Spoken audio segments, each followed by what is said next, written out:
Families with Jesus greet you today, and today we will meditate on the reflection titled Love Yourself Too Much. Loving oneself is necessary, and it is a divine commandment. You shall love your neighbor as yourself.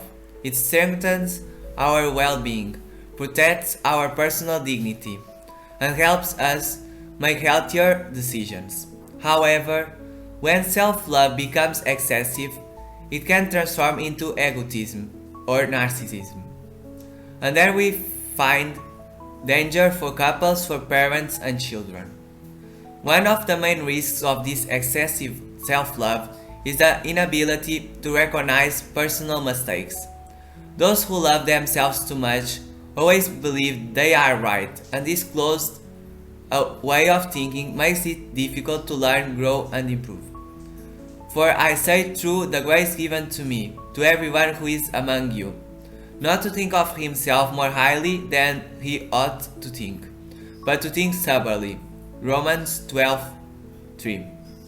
God shares His love with all humanity through His Son, but those with excessive self-love consider themselves the center of attention. That love is only for themselves, and they do not care about the pain or needs of others around them. I choose to analyze this text because the Lord warns us that in the last times, families will become sick because of egotism.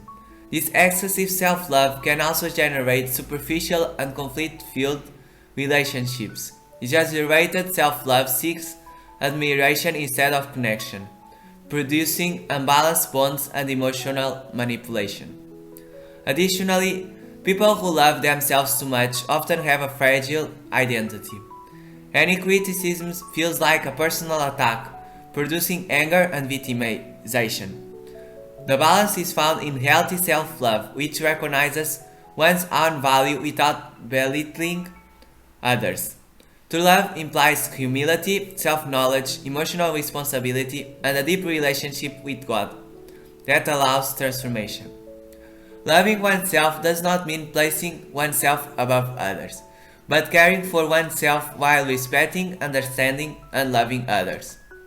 Self-love becomes a reference, not superiority.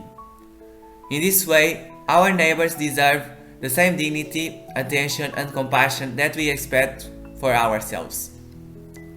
The egotist who loves only himself forgets others. Loving your neighbor, your spouse, your children means living in constant empathy, justice, and humility. Caring for yourself without neglecting others is true love, just as love should exist between parents and children. If you feel that you love yourself too much, recognizing it is an important first step. When you begin a true experience with Jesus, His love and grace balance self-love. Only Jesus can transform this virtue into a balm of protection, liberation, and consolation. Balanced love through grace has the power of reconciliation, peace, and forgiveness.